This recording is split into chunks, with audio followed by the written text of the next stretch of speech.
Ladies and gentlemen, welcome to Around the Winch. I'm Chris Love from Chris Love Productions.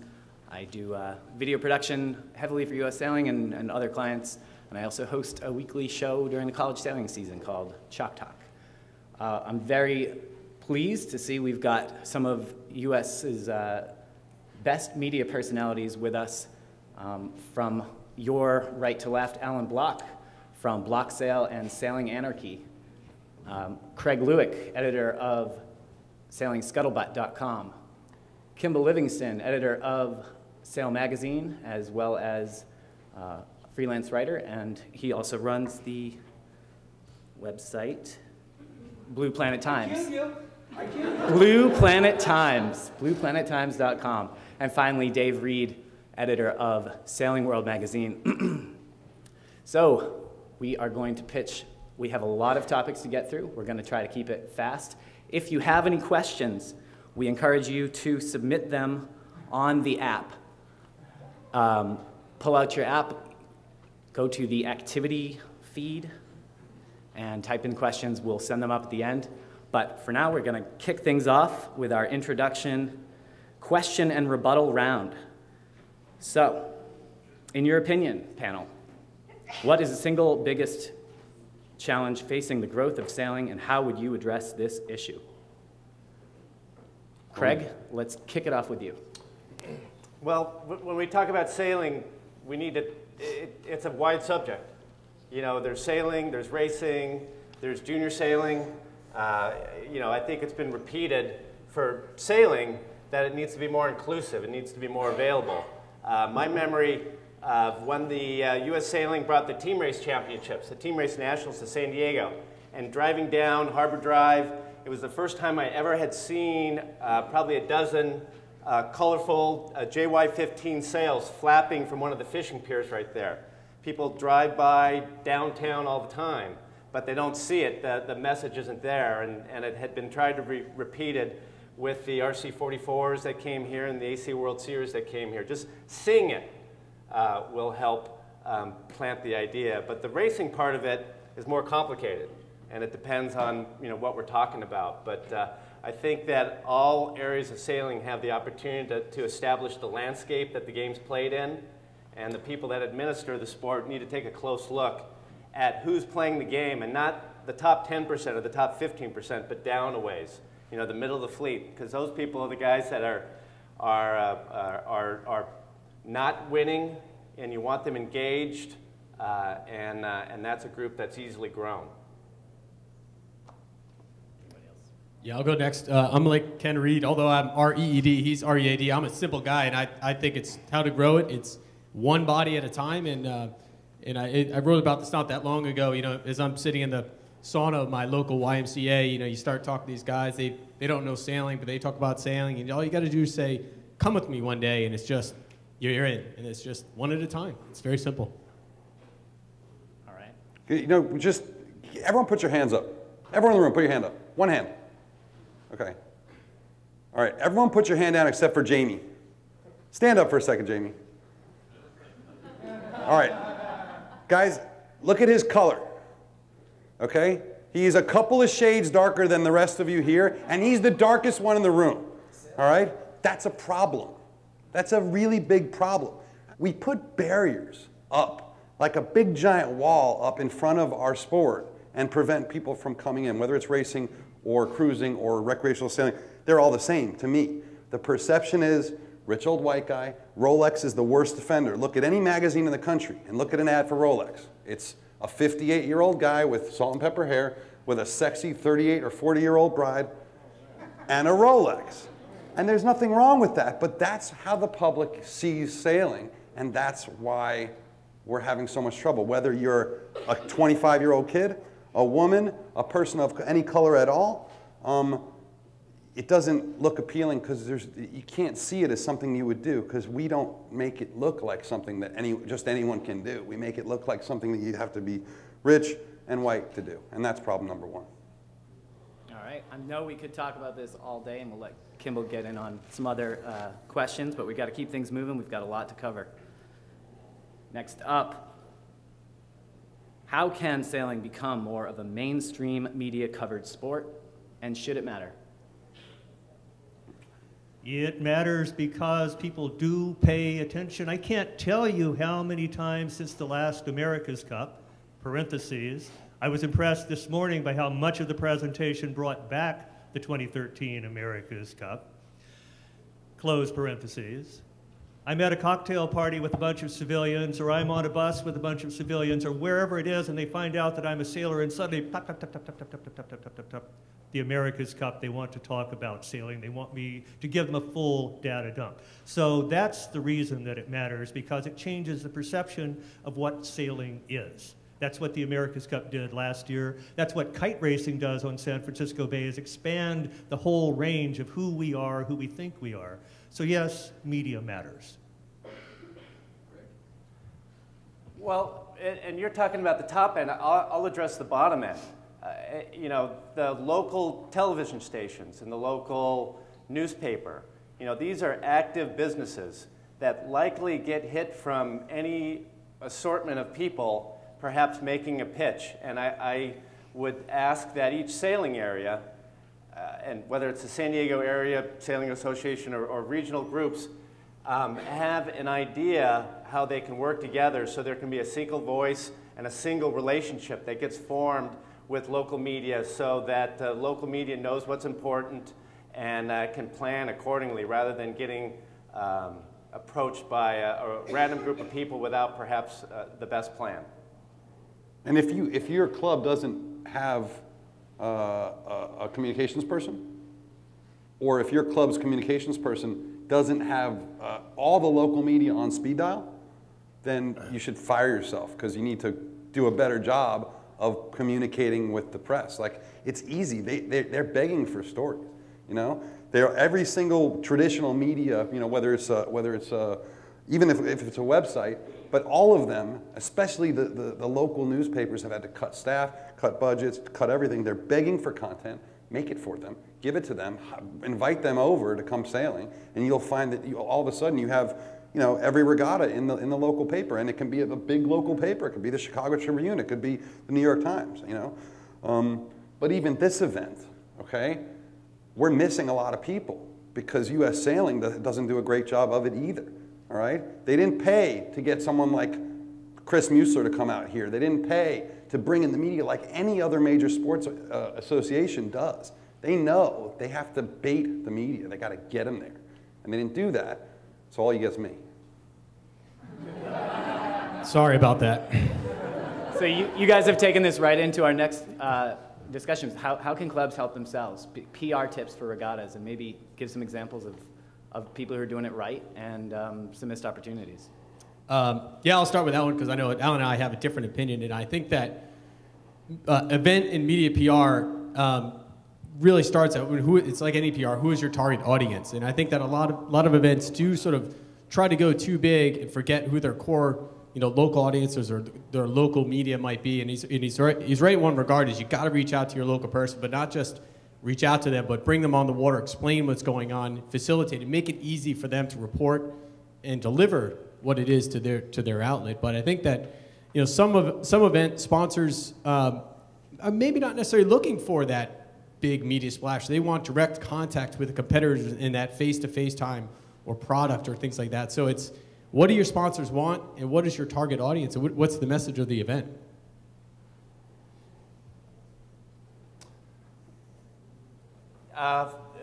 Event PR costs money. It costs manpower. So yeah, you need to know what your mission is. You know, prior to an event, it's creating an awareness, hopefully gaining participation.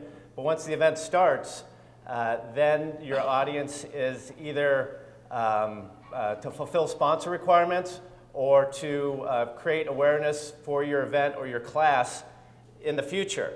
And a lot of times people that are in charge of PR don't get that message. They don't know the importance of the PR once the event starts. And if it's a small event, then that requirement is minimal. You know, the bigger event, the more sponsor fulfillment, the size of audience. A world championship has an audience all around the world. You know, there's a small percentage of the class members showed up, but there's a huge percentage of that class that is interested in the event, so it's relevant. And you know, as a tool or as a resource for people in tasked with this job, there is information that just got put up, small plug, on the Scuttlebutt website today, which is basically a toolbox for anyone that is tasked with this responsibility. So it's available there, you can find it. Let's not pretend that it's easy. I spent 14 years on the staff of the San Francisco Chronicle, and every time Barry Bonds changed his underwear, it was a bigger story than anything I had. Saratoga dentist wins sailboat race. That's what I had. It's all story, it's all people. If you can find a way to get the story, if you can find a way to get the people, then you have a chance to give them a hook. But it's pretty tough, you know? Hey, Jack, guess what? The 470 North Americans are in town. What's a 470? The Laser Nationals are in town. What's a laser? It's not easy to get it out there because we have, as we were talking about in the big session this morning, just so much out there, and we don't have a pinnacle until you get to just a few events. But you know, sort of two quick things, if that's all right, Chris. First, when you're doing your budget for any major event, or you know, even minor events that you know you need to get the word out about for whatever reason, whether it's sponsorship or you want the local community to know that you actually have a sailboat club, whatever your reason, when you do your budget, don't leave it out, okay? And it's kind of like buying a boat. You want to get the biggest one you can get that you can afford to actually run. So you need to make a decision at the outset. Do I have enough money to do, at a bare minimum, Facebook and press releases, which is sort of the lowest level, okay? Everyone should have that for any of, you know, any major event. Do I have money for a professional photographer?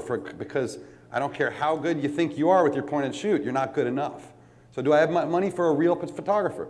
Okay, let's make sure we get a real photographer. If not, let's not do photography, okay? Because doing it half-assed is often worse than not doing it at all right? Do I have money for video? Again, it's great that your neighbor's kid is in a video class in school, and sometimes you can get good stuff out of that, all right? But make sure that if you really intend to get your event out there, hire someone that you've seen their work, that it's great work, you know? Yeah. I'm still on the fence about Chris Love, that guy. Has that been changing this whole time? You know, and your head photoshopped? Small plug, if you want to get it out to the sailing community, there's really one place that you need to go. And moving on. Actually, I'd like to add a couple quick things to that, because they were tips. And this is just from the receiving side and the media side. And, you know, we're guilty of it as well in some of the events that we work for. And it drives me nuts is to stop focusing on the numbers is number one. Hey, we've got 140 boats at this event. The Chronicle guy doesn't know the number of the scale of that 140 boats. It doesn't matter. So try to find that human interest story like he's talking about is give them a reason to want to come pay attention to you. And the second thing was just do it in advance. Give people enough time. Don't just call them the week ahead and say, hey, we've got this event coming to town. We don't want you to come and show up. But again, make it easy for them. Give them the information to make it easier. We touched on sponsorship a little bit as it relates to PR. I know, Craig, you had submitted this this question. How can the media support the event? Do you want to speak briefly about that, and then we'll move on? Well, there ideally is a single channel for people to go through to get the information. You know, making it easier for the audience, and it's through that channel that the event has an opportunity to give back to the sponsor.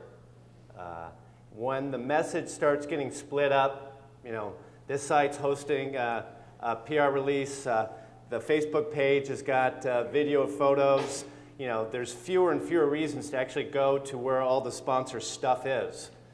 So the impact of the sponsor gets diluted by these multiple places to get information. The problem is that the internet is this massive animal where everyone is, you know, on their horse, you know, trying to race to the finish line, trying to be the first with information. So we're all grabbing information and a lot of times not doing a service to the event itself by stealing the event's traffic. So events need to make sure that how their message is delivered is also best serving the interests of the sponsor. I disagree. I think Craig's wrong about that. Surprise. No, because that's trying to put the genie back in the bottle. Already, you know, people are going to go to probably not even your website anymore. They're going to go to Facebook, okay, and maybe not even Facebook. Maybe they're just going to go to Twitter. So I think having PR people and social media people that can service the sponsor and service the sport and service the event by actually making sure that in their Facebook and Twitter and tweets and on the website and in your press releases that they're mentioning the sponsor and putting it out there, but also that the photographers are briefed, because when you go to an America's Cup, the photographers have these books of briefings about what they have to shoot and what they have to try and fit into this is smart thinking. You have to be able to squeeze your sponsor in to all these different places, because that's where people are going to go anyway. They're going to go to Scuttlebutt, they're going to go to Sailing Anarchy, they're going to read Sailing World, you know. Another thing that happens at Formula One, for instance, the really good writers for Formula One have different releases set up for each newspaper, because the newspapers don't want to pay anyone, okay? So if it's for Auto Week, it's a different press release than if it's for ABC News, you know? And sometimes you have to do that. When I write press releases for events, I write a different one for Craig, and I keep my name off it or he won't run it, true. And I write a different one for Dave, you know? And that's what if you can afford, not everyone can afford it, of course not, okay? It's not cheap, although my rates are very reasonable. But you have to adjust to the times, and things are happening so fast now that a smart person that's a paid person can get it done. All right. Moving on to the speed round. These are generally 1 to 2 word answers, folks. Buy or sell, the America's Cup should be nationalized. Right down the line here. It's buy or sell. What does that mean? You can buy into that, or you can disagree sell with it. I think that it would be nice, but it's not reality. It's time to move on. I don't need it for my interest in the America's Cup, but that's where it began. If the boat hadn't been named America, if it had been Mama's Mink, it wouldn't be an event. I would say it needs to be nationalized for initial branding. It gets you a quick, easy audience, but it also, in a bigger scope, it helps draw people toward keelboat racing, helps draw interest in kids that bigger boats are okay. Yeah, the name, it's the only major event in sports or in sailing that the country name is in the title of the event. Yeah, it's not from that, but it works for the World Cup. The America's Cup's not having a great success drawing competitors. It still won't in the coming one, I don't believe, at the end of the day. Pull it off. It did work in the past. It was great, you know, and it was killed off because Kiwis wanted more work.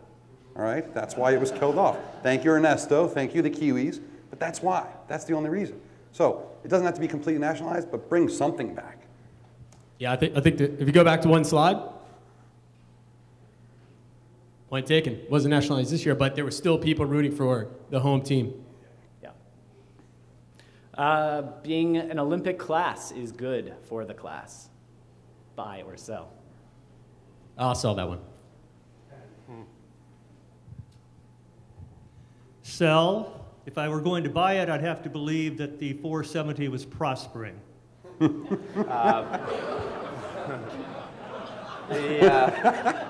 laser seems to be surviving, but you know, the Olympics raises the competitive level of the class, which isn't for everyone, so I would sell. Yeah, absolutely sell. You know, the Olympics is a shit show. It's political. It's a mess, and getting involved in it's almost as nasty as getting involved in the cup when you get deep enough into it. Best new class in the last 5 years, and you don't look. No hints.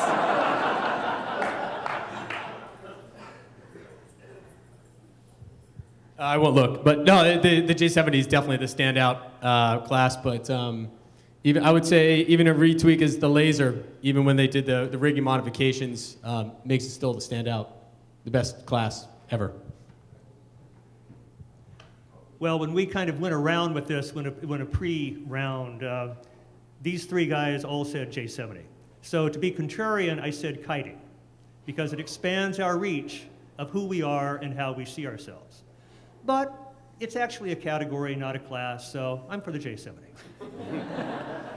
I think we were all going to say J70 clearly for recent results, but anything that's pulling people away from maybe one of the major channels, like the Open BIC is pulling people away to the Opti 420 track. What is it? The T293 windsurfer is enlightening people that there's windsurfing that can be done, or the Viper 640 is attracting a grassroots crowd.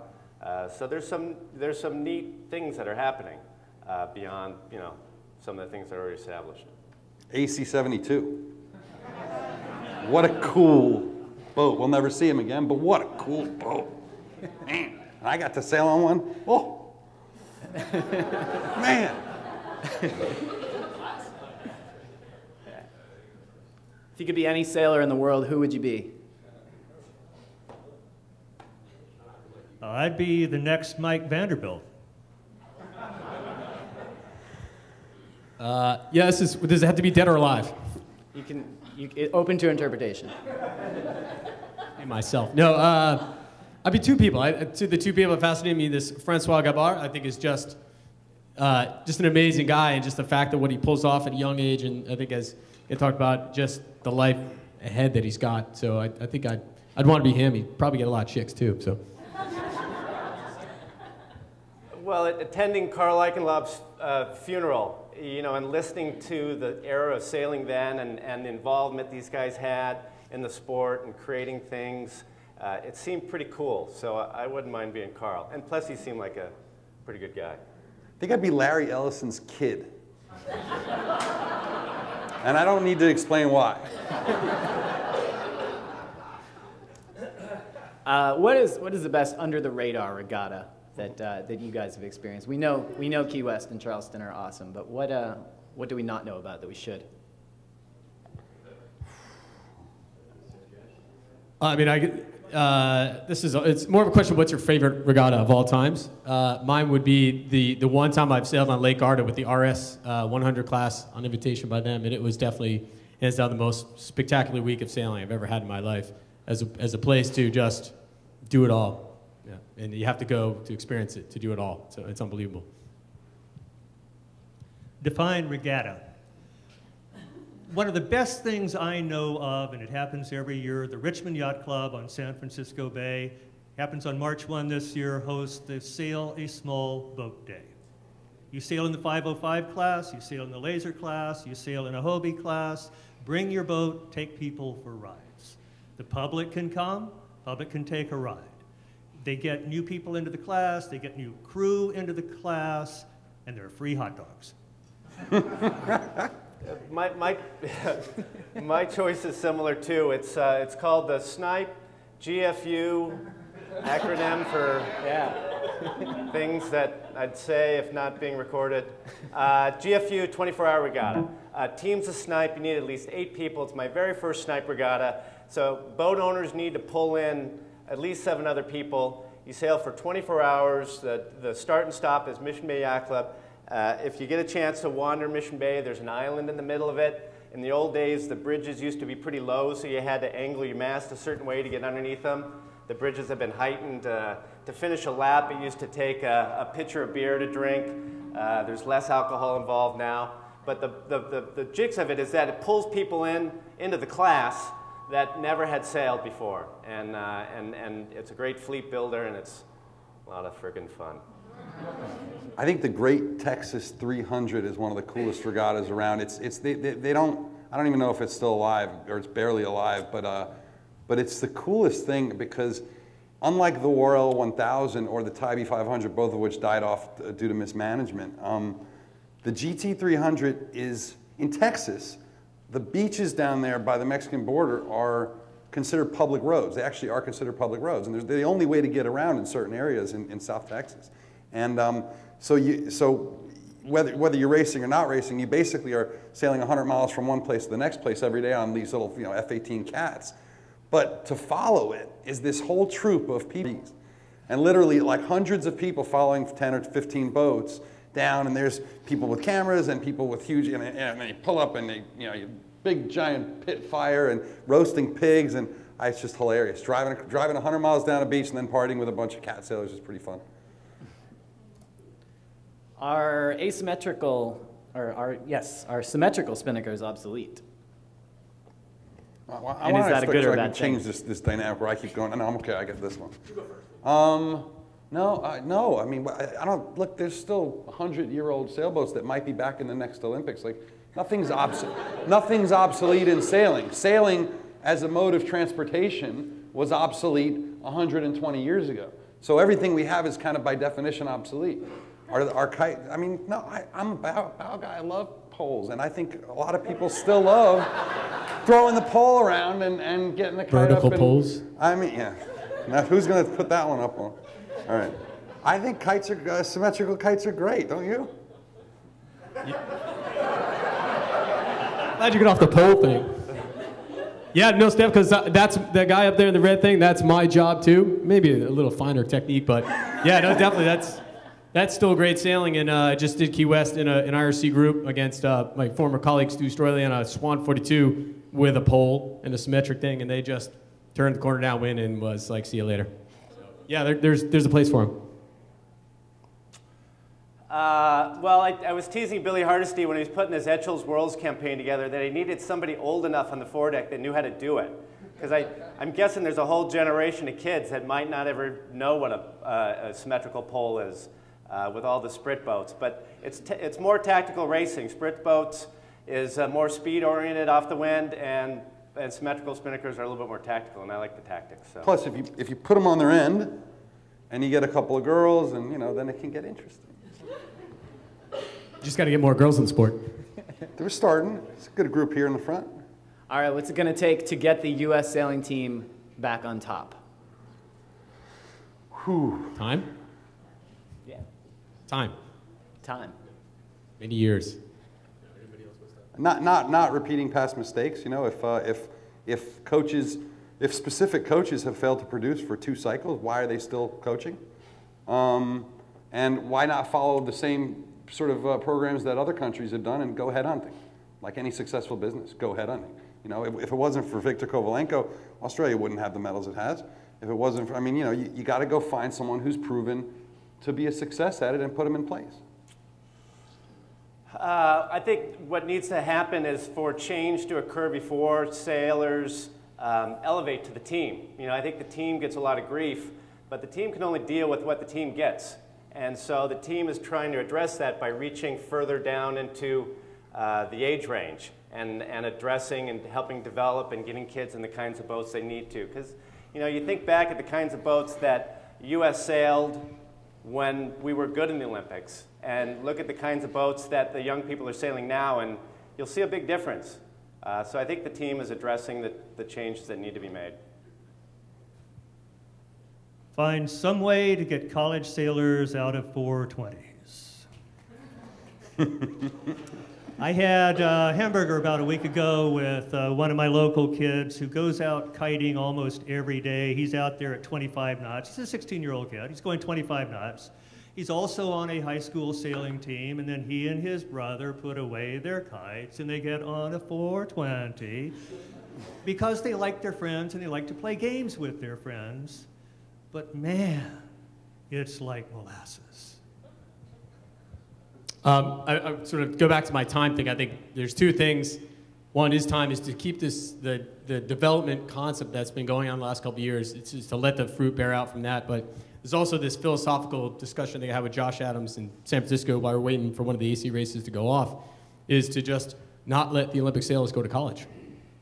Period. You're missing 4 years of prime sailing, and you can look at Paige Raley, who went to college afterwards. And so maybe, it's the question is, you want to go to the Olympics or you want to go to college?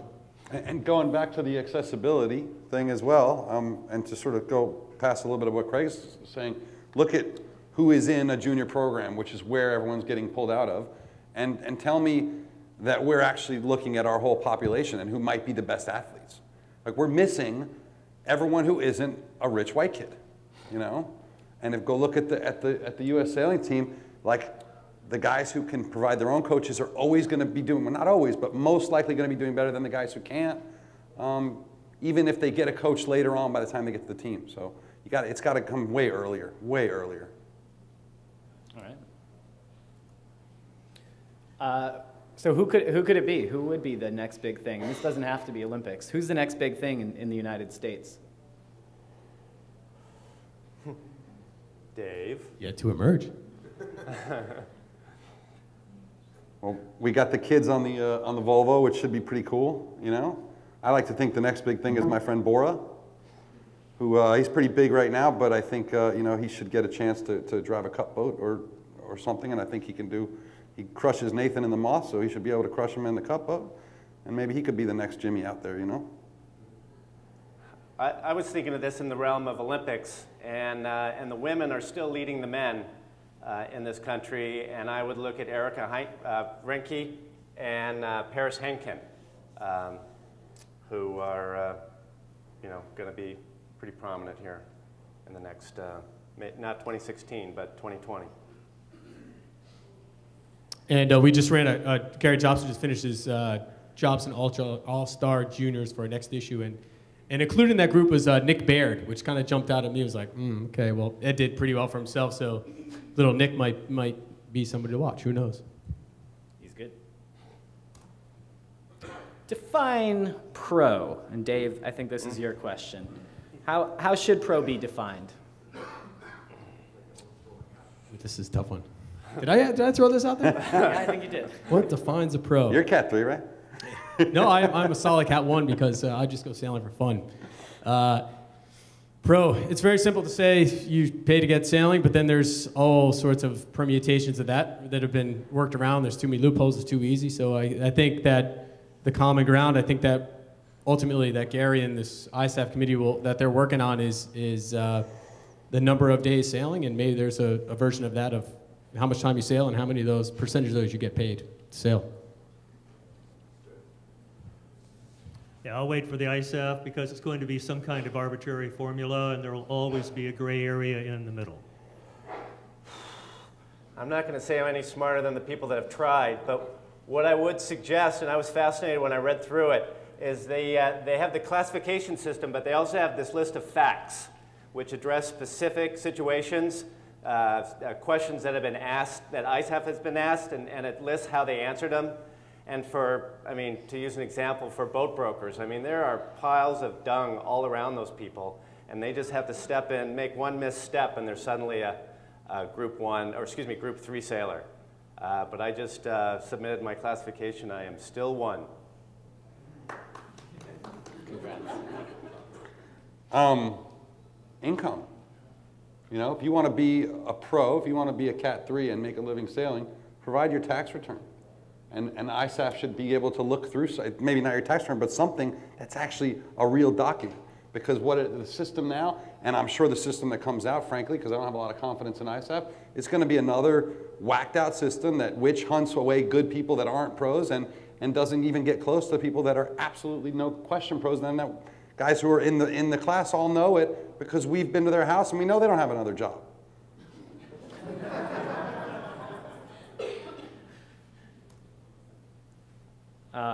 Dave, another question from you. This was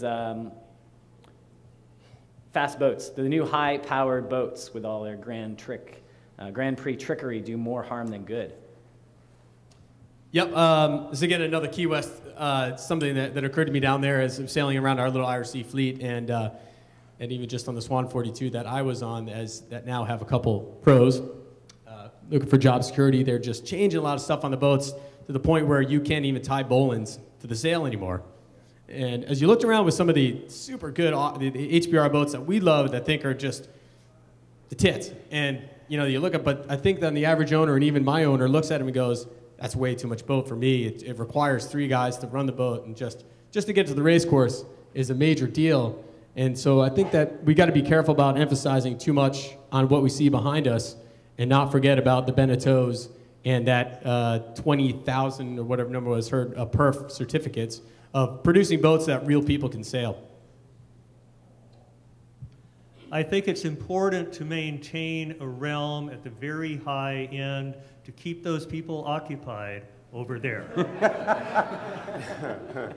It is kind of a careful what you ask for, because high-performance boats require more skill. So, you know, they're great to sail, but to sail them well, you need more skill. And, You know, there's a reason why the J70 grew like it did, because it hit a niche that's just a click below the really hard to sail boats, or the harder to sail boats, and attracted an audience that felt like they could do it. So they dove in. If you look at countries where sailing is healthy, they all have one thing in common. People sail smaller boats than here. Anything that helps push people into smaller boats is good. These things push people into smaller boats because serious racers don't want to go up and try and outspend Benj or Kenny or whoever that can have 20 sails made and pick the ones that they like the best, or can afford to fly in the guys to go race the boats. And that's what these things take. I sailed the Decision to Bermuda, and I'm a decent trimmer, but there was, like you said, there was nothing I could do with the rigging, you know? I mean, there's nothing to tie. It's all spliced and created and crafted, and even just to handle it, you need great guys. These boats push serious racers into smaller boats because they want to have that great competitive feeling, but they don't want to go up against guys like this. And for a guy like Benj who loves to tinker and fiddle and go really fast, they're awesome. For guys like me who love to put up sexy photos and videos, they're awesome. So I think everyone wins. This has come up a few times today around the forum. Are we tired of the windward leeward? Are you guys tired of the windward leeward? I'm involved in a negotiation right now for a match race challenge that would involve a long leg windward leeward in 35-foot boats, and I can't find a skipper who wants to sail. I think they have their place for class championships where everything needs to be organized. And we're actually switching up some of our new regattas events to include some of the pursuit style events that we think will kind of capture this boredom audience. But I think that the flip side of that is also to be careful because we're pushing race management to be so perfect. And then all of a sudden if we start throwing randomness in the courses, can the race committees respond to that and not create just courses that either confuse people or just are wrong courses that give people a bad experience? So we're in this sort of balance of give and take, I think.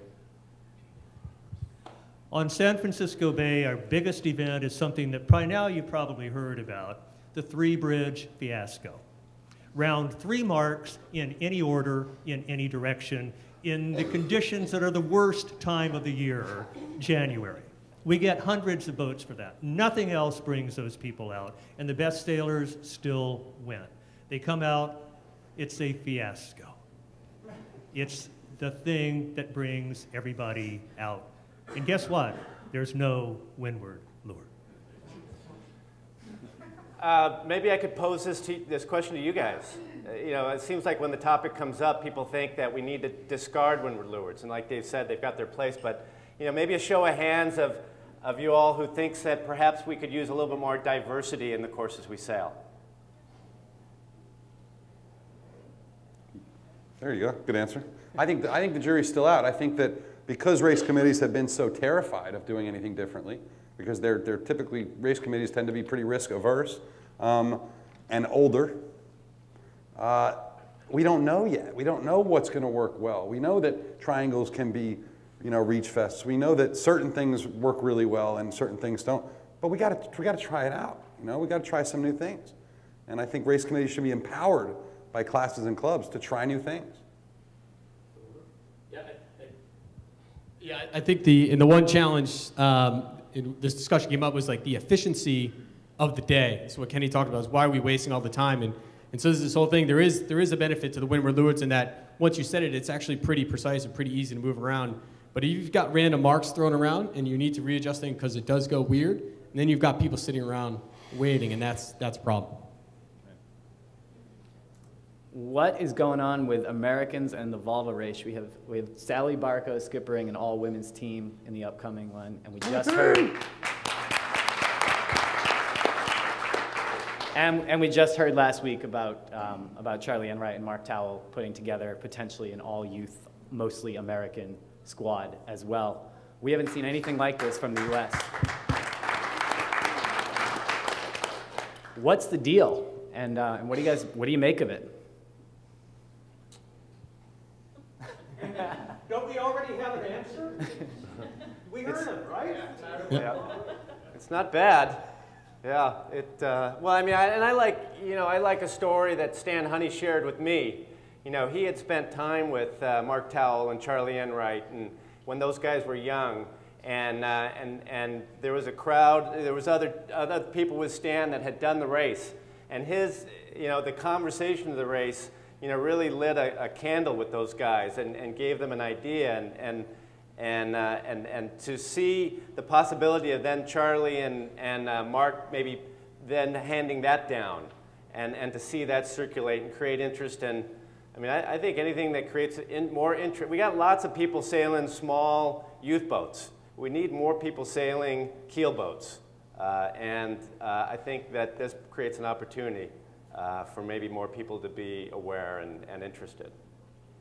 Shouldn't surprise them. I mean, we have great sailors in this country. We have so many great sailors in this country. The surprising thing is that we haven't done better in so many world championships and so many Olympics in the past, sort of over the past decade. We've got the great sailors, Now we just need to inspire a new generation, and hopefully the girls and hopefully the kids will do that. And we've got the best stopover of the race too, I think. Right, Brad? Yep. But no, honestly, I was in Miami last year, and that stopover sucked. Sorry if there's anybody from Miami here. And so I think that the Newport stopover's got a big return to come back and show that this race can actually have some great participation locally. So everybody in this room should at least come to Newport in May. Not only that, but like spread it. Yeah. Spread it around your club, because 200,000 people that are there should be sailors, and the other 300,000 that come should be mainstreamers. And it's your responsibility to make sure that those 200,000 people show up. Hey, Brad Reed, raise your hand. I mean, Brad is largely responsible for the stopover being in Newport, so I think we should give him a round of applause.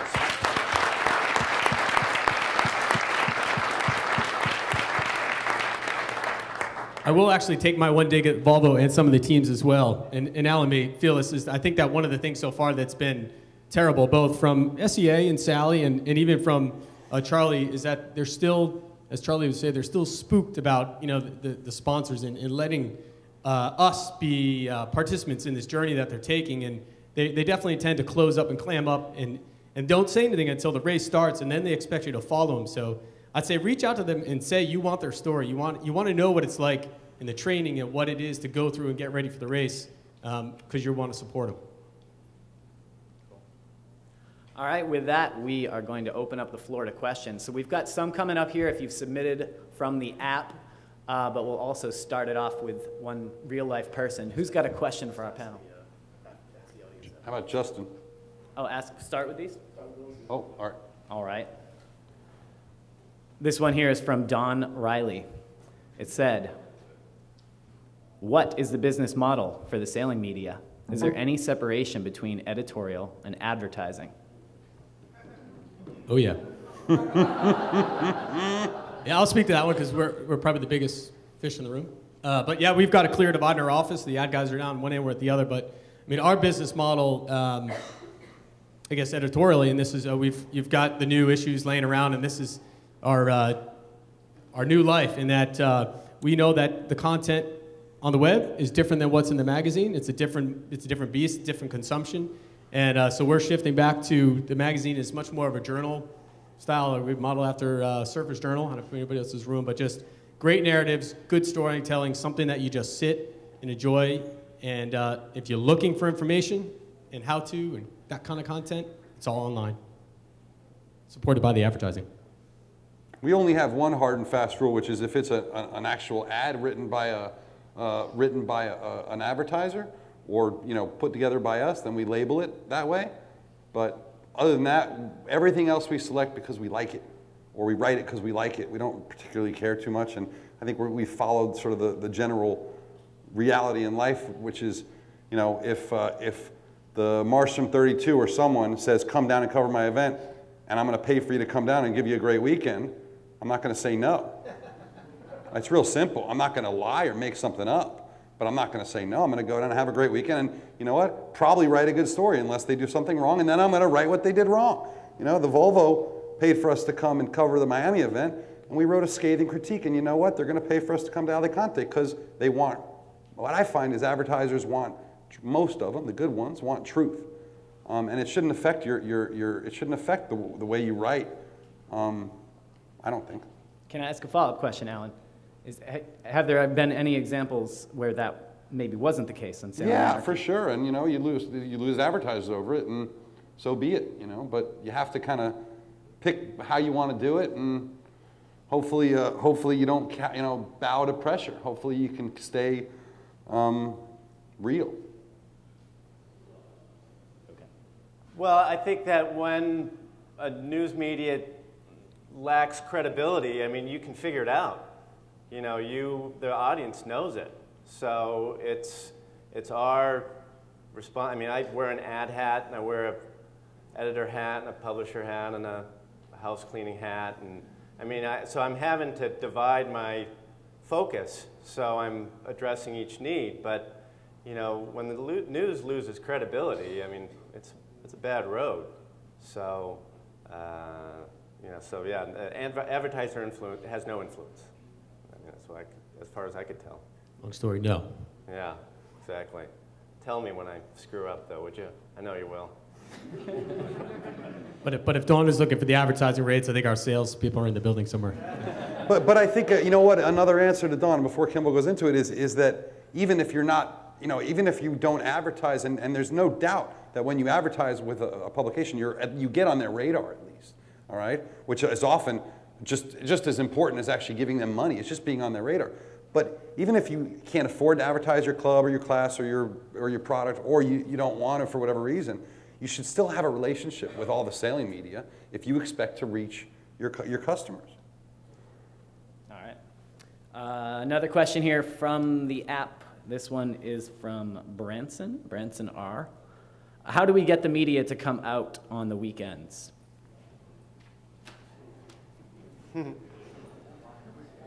Well, we've never succeeded in getting the San Francisco Chronicle to come down and do anything and go for a boat ride, and we've tried to make it very easy for them. So, and of course, let's see. I've not only left 2 jobs, I've closed 2 jobs in my life. After my 14 years at the Chronicle, it was that period in the early 1990s when American newspapers were shedding their specialty writers right and left. The Miami Herald, LA Times, San Francisco Chronicle. I never had a desk at the Chronicle. I was an outside writer. I've never had an inside job in my life. I was on staff at Sail Magazine, but I worked from San Francisco. Believe me, if you can get that kind of work, it's good. But I just completely lost my train of thought. Okay, who can help me? Where was I? Where was I? Yeah. We're not really helping you, are we? No, you're not. I thought I had friends here. All right, look, it's pretty easy. If you want local media, you have to be in advance. You have to develop a relationship, right? I mean, that's what people have to do is develop a relationship. Well, but how do you develop the relationship? See, I left the Chronicle. Now, when I was working for them, I was on the beat, and I was on the water 4 or 5 days a week. I was living the life. I was part of the life of San Francisco Bay. That job closed when I went out the door. I was not replaced. And after that, any number of times, I would contact a writer at the Chronicle because I knew how to do that. I would contact the editor because I knew how to do that. Did they want to come down, have a nice dinner, and take a lovely boat ride? No. Okay, I'm done. Is Lou here from Chicago? It seems like Chicago Mac does something with athletes, the hockey players. They have some kind of challenge amongst the local sports teams. And I think I've heard, too, where there's a challenge amongst local newscasters. If you have some charity event, bring on some local media, I mean, they're going to talk about themselves. But, I mean, we're 4 guys here. It's a big country, and so realistically, you're not going to get us, unless your event is huge. So you need to focus either on getting us information or working with your local media. Don, we've already talked about your question. We've had huge success going really local. Weekends are easier. Like the intern in the newsroom, get a hold of them, and then they become your person. We had great tiny newspapers with the patch and the newbie on the different organizations, and the weekends are easier because that's when they have to work. Right. I was going to add that to something I forgot about earlier in the PR tips thing is to just never undervalue the phone. It should be your first step rather than the email saying, again, we've got 140 boats, come to our event. I think that's the original question is, I have a Thistle Regatta this weekend. How do I get somebody to come and pay attention is one, call them up and then find an opportunity to get them sailing. It sort of gets to that one person at a time. And if somebody says to me, do you want to come and do the J80 North Americans? I've got a spot for you on one of the boats. The owner's a great guy. Come and do it. I would be 99% more likely to go and do it because I think from a writer's point of view and even from the local patch newspaper, if they come off the water excited with a story to tell, they've met people, it's far more powerful than riding around in a press boat with photographers just curious what the hell is going on. And consider, if you want local newspaper, consider buying an advertisement in the local newspaper because it turns out they're affected by who buys their ads a little bit too, okay? Buy an ad with the local newspaper, you'll find that they will be much more likely to write a story about you. But the key, like Dawn's saying, you have to develop relationships. And especially for clubs and classes. If you don't have a long-term media plan that someone is actually carrying out over a period of years, looking 3 to 5 years in the future, you're really spinning your wheels.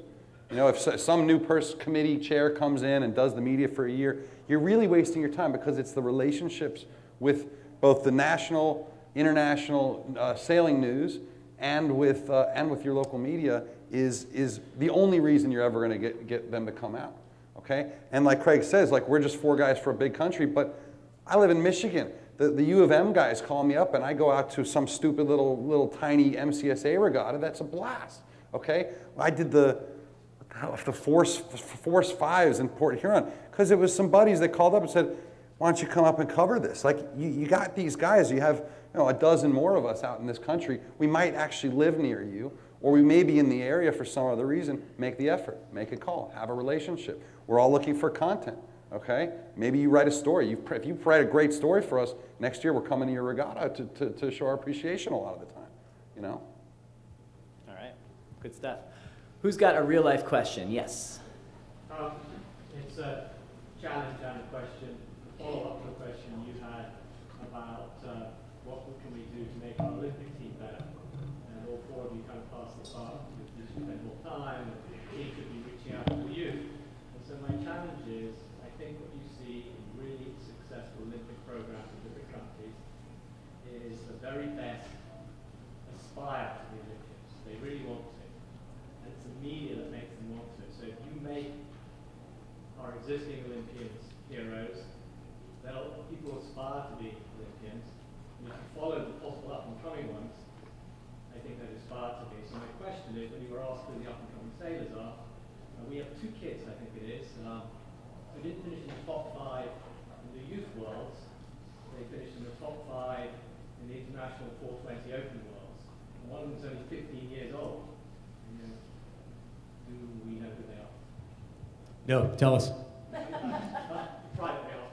Yeah, no, and that's a part of these the Olympic teams, but also the athletes themselves. And kind of thinking about this earlier when Ken was talking about the French and how the sponsors are coming to the French kids. Well, how much effort is being made on the part of the French kids to make themselves known? And I think that's kind of a big part that's usually missing on these rising kids, that they're just kind of operating their own little bubbles and not really promoting themselves very well. Yeah, I mean, just to add, quite often I go down to Miami during what they call the ISAF Sailing World Cup now, and that's what I'll go to the young sailors, or the sailors that I think people are interested in, and plead for them to tell their story, and not, I got 3rd in this regatta, but there's a lot of stuff that goes on between those regattas, experiences that people can relate to, they can enjoy, and they can over time get connected with those people. So that's a big message for the young people. And with blogs and, not necessarily Facebook, but, an opportunity to tell a real story. I know we have a few more questions and only 5 minutes. It may relate to your point about the sub 420s. I think a lot of these kids who are really talented are aspiring to get college scholarships, college sailing things, as opposed to going into an Olympic campaign. And by making it more PR about it, maybe they'll go Olympic. Okay, I see one all the way in the back. I was just thinking, I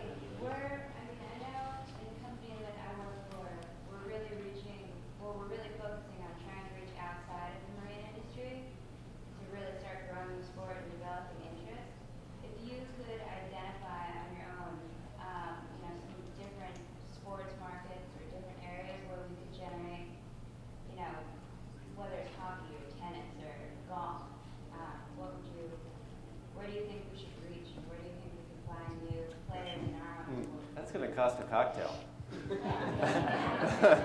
Yeah.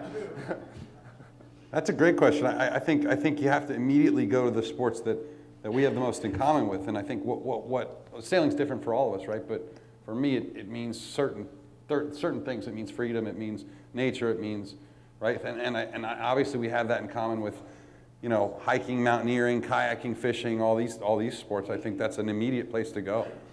Yeah, I think I've had the same conversation with a couple people, and for me, it's the more natural connection is the kind of this.